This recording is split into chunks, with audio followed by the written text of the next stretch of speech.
Alright, this is probably gonna be the last video we do today, I promise. Lyrics ever. This one was a long time coming, and what better time to do it than following the release of his latest album, For All the Dogs. Surely there will be no lyrics from that extremely well written album on this list. Speaking of well written albums, do you have one that you want to publish on streaming services? If so, then the sponsor of today's video, DistroKid, is for you. I've worked with them a couple of times on my channel recently, so you might already know in Aubrey's discography.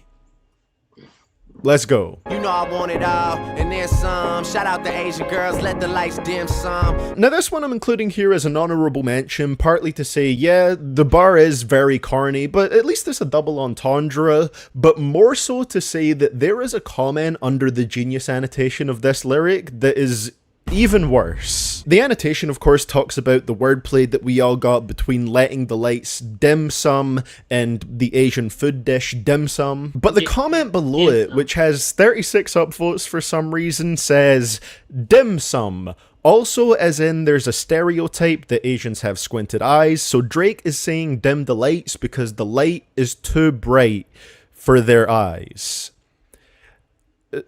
No, I don't think that's what Drake was saying at all. What the fuck? He's literally just doing wordplay with the dish dim sum and relating it to dimming the lights when he's having romantic moments with Asian women. Again, it's very corny, but I don't think it's a reference to a racist stereotype. Just thought I'd put this in here before the list because I saw it while making it and I just couldn't not talk about it here. Way I'm dressed until I've been to $1,000. This bitch lie about getting shots, but she's still a stallion. Now this lyric is terrible and has always been terrible, and I would place it higher in the list, but the only reason that I'm not doing so is because I already talked about it at decent length in my poorly aged rap lyrics 7 video, so if you want a deeper dive into this lyric you can go check that out, but it is one of Drake's worst in my opinion. It's obvious that the line is a double entendre reference to the Megan Thee Stallion situation with Tory Lanez, and we can all see how terribly that's aged now, even though I would say this line was still bad when the song first came out. A pretty terrible lyric that, even as a joke, sides against the victim in a shooting situation. But hey, now let's get started with the top 10, and it definitely gets more lighthearted and cringy from here on out. Supermodels and they all sexy. Lock the door to the bathroom cause they doing something that is not Pepsi. You just really had to find some way to make cocaine fit into this rhyme scheme, didn't you, Drake? The previous line ending with all sexy, so these models are doing something that is not Pepsi. It's cool. This was from track 2 on Certified Lover Boy, and it was honestly great foreshadowing for the amount of cringy and corny forced bars that would be all throughout that project. I honestly think this might be the worst allusion to coke that I've ever heard in a rap song. Bars. It's music. Not Pepsi. I'm gonna start referring to crack rocks as doing something that is not Pebbles. Tesla Ecstasy is doing something that is not Honda. Poppers is something that is not confetti. You get Brown and Drake were texting about when he was in his 30s and she was 14. For all we know, it could mainly just be him offering advice to her as someone that was also a teenager in the acting industry at a young age. You made me do this.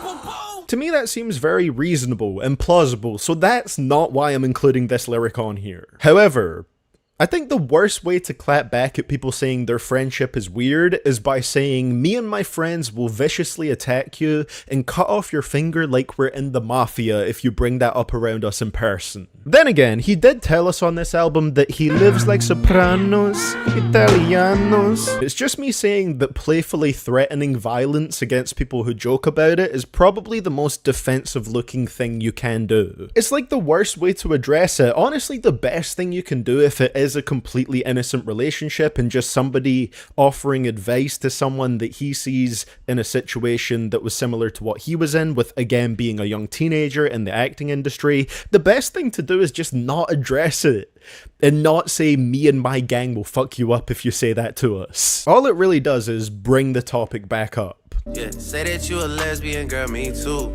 Hey, girl, feel like I'm bi, cause you're one of the guys, girl. You knew at least one of these bars had to be in here. They're both different sides of the same homosexual wordplay coin, with one of them in which Drake says that he's a lesbian because he likes girls too.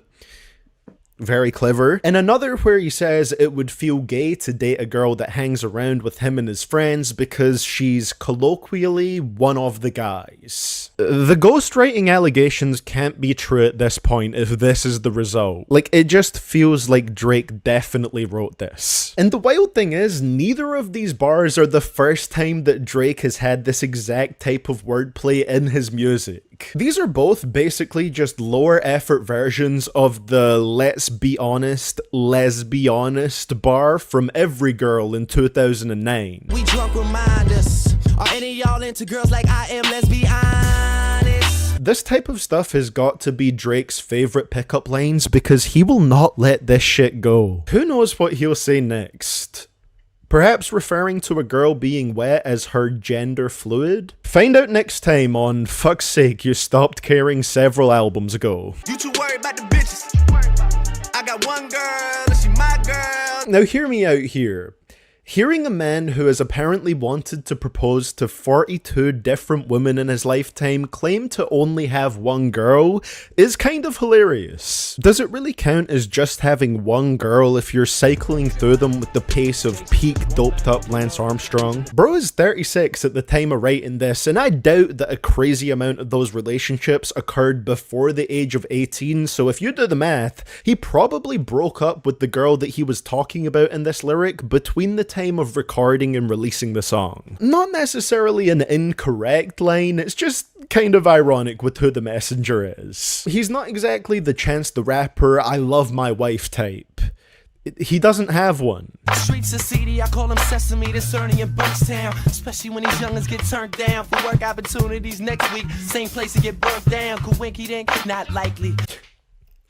There's so much here that makes me laugh out loud. It's like the perfect storm of the corny Nickelodeon rapper type bars. I mean, just the use of coinky dink alone instead of coincidence in his verse is hilarious. He was 19 years old at the time, so corny bars are definitely to be expected, but it just comes across to me as extra funny because this song is supposed to be serious, or at least have a somewhat serious tone to it. The beat has such a somber sound to it. The feature has a couple verses where he talks about his fears of being shot, and then Drake comes through talking about Bert and Ernie. It really makes it pop out as unintentionally hilarious. I perfected my craft using Moses. Trying to make some cheese off a single is a process. Get it? Craft, single, cheese, process. And then a year after the previous bar, Drake would drop this jam. It uses that technique that we've come to know modern Eminem for more and more,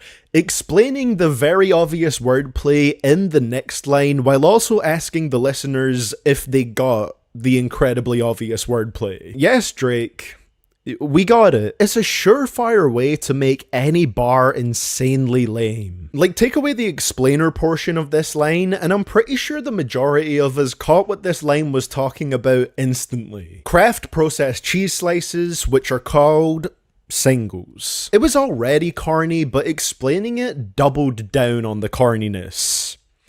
Or should I say, cheesiness. And if it ain't you, we gon' know. Yeah, we gon' know.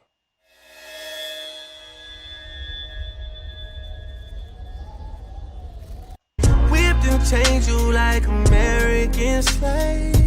This is kind of an insane simile. It's not something no other rapper has said before with the whole whip equals cars and chains equals jewelry type of wordplay and then relating it to slavery. But the slower pace of this song allows you to really register every syllable and word Drake is saying as he's saying it, and you can almost see the line coming from a mile away. It's like a train crash that is about to happen and you want to stop help it, but you can. It's just said in such a steady way that it makes it come across as even more out of pocket. It feels like an uncharacteristically shocking and edgy bar for Drake to throw in his songs. In the same bed that you left me in. I love thick women cause my aunt, she rode equestrian. I don't know how to interpret this line in a way where it's not weird with how it's worded. Is he now attracted to thick women because his aunt rode horses and it made her thick? And Drake liked that? Or was it the thick thighs that the horses had that got him riled up? It's either a point up on the board for Sigmund Freud or bestiality, and both are pretty horrific. Maybe something was lost in translation here, but it's probably not a good idea to mix in familial bars into a song that is pretty much entirely about sexual relationships. We could've waited, I wasn't rushing. Difference in ages, you're old enough, but you're still a baby. My god, man. So, using context from the lyrics, this song is presumed to be about Georgia Smith, who Drake was rumored to have dated when he was 30 and she was 19. And he's complaining in the bars about her supposed immaturity. I can't for the life of me picture why someone who hasn't even entered their 20s yet doesn't have the most amount of maturity or experience in relationships. It's an absolute head scratcher. It's not like they're in a whole different demographic age bracket to people in their 30s. Also, hearing the words, "you're old enough," and "we could have waited" in a song that references an age gap relationship is just really gross sounding. And even if Georgia happens to not be who the song is about, Drake is still complaining here about a girl who is younger than him by a big enough margin that he feels the need to specifically mention it, not being fully ready for a proper relationship. Yeah, no shit. Let's also not forget what I mentioned earlier, that this is a man who has wanted to propose to 42 different women throughout his life. It doesn't sound like he's the most mature in relationships either. Now, as I sometimes do with these videos, the number one lyric is not just one line or block of lyrics. This number one spot is dedicated to all of Drake's corny one-liners from his latest album, For All the Dogs, which, on the majority of songs, he delivers with all the energy and passion of a eulogy at a funeral for a person that you didn't really like. Enjoy. We gon' find out that it's on site like www.onsitelike.com. Yeah, I'm anti cause I had it with you. Okay, I'm anti like your daddy's sister. Anti like a family picture. Like what's in your shoe? We socking niggas. Like what's on your wrist? We clocking niggas. Like tennis indoors, we squashing niggas. I stay with that old like a bagel. My dog in the can like a Medellin. Got you out here moving waist like a belt. Message red like a brake light. Word sharp like a steak knife. We in the club with your gay friends. Always put you on a straight flight. Moving like Snoopy and Charlie Brown. Feel like you trying to dog the kid. Say you started dating girls now. Say it to me with a straight face. Oh, coming at the same time like Jinx. I'm talking dirty. NYC me later. We don't right there like New Jersey. So I wanna crack behind your back like a joke. So I wanna tear your box out like a coach. Get inside and bend a dick just like the Pope. Girl, I want us hanging in the summer like a coat. Girl, I wanna slide in your box like a vote. We copping cars like policemen. We heavy guys like obese men. Me gusta su sonrisa, aunque me haga daño. I live like sopranos, italianos. You try to grease me, but we're not in Mykonos. Biding my time with you, then things got political. Oh my god. The jury is still out for me personally on whether or not For All the Dogs is a bottom 3 album in Drake's discography, but one of the This gotta be a Kendrick fan. This gotta be. I have no nothing. It's, at least he didn't say the whole album was trash. Anyways, thank y'all for watching. We're gonna get out of here. I gotta start this